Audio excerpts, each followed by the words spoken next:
নমস্কার, মেঘপিয়নের ডাকবাক্সে আপনাদের আরও একবার স্বাগতম। আজকে আমরা হাজির হয়েছি আমাদের সংগ্রহের আরও একটি বই, ডিটেকটিভ তারিণী চরণের সঙ্গে।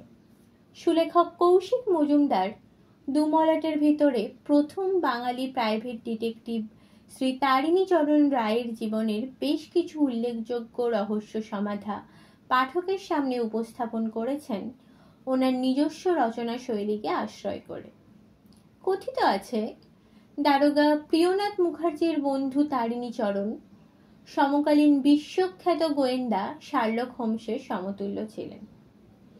এই সচিত্র উপন্যাস সন্দর্ভে তারিণী চরণের জীবনের মোড় ঘোরানো 4টি কেস হিস্ট্রি যেমন রয়েছে, তেমনি তার সাথে অঙ্গাঙ্গীভাবে জড়িয়ে রয়েছেন ওনার স্ত্রী মাখনলতা, প্রপৌত্র তুর্বসু রায় এবং বন্ধু জাদুকর গণপতি চক্রবর্তী।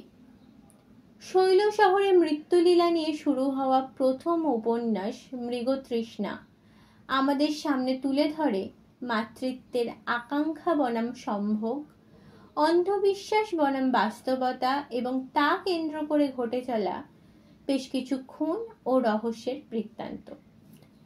সার্কাসকে কেন্দ্র করে রচিত পরবর্তী উপন্যাস ভস্মবহ্নি আমাদের চোখে আঙুল দিয়ে দেখিয়ে দিয়ে যায় লোভের বশবর্তী হয়ে মানুষ পাপ, এমনকি চূড়ান্ত অপরাধ করতেও দ্বিধাগ্রস্ত হয় না। ভস্মবহ্নির পরিশিষ্ট ইয়ানজি হংয়ের মুক্ততে দেখা যায় আদিম রিপু এবং প্রতিশোধ পরায়ণতার হাত ধরাধরি করে পথ চলা। এই বইয়ের শেষ উপন্যাস গোধূলি সন্ধিতে খানিকটা অংশ জুড়ে বিপ্লবীদের কথা যেমন উঠে এসেছে, তেমনি প্লেগের সময়েও শাসক ইংরেজ লোভের বশবর্তী হয়ে কিভাবে আদিবাসী সমাজের ক্ষতি করতেও পিছুপা হয় না তার কথাও জানা গিয়েছে।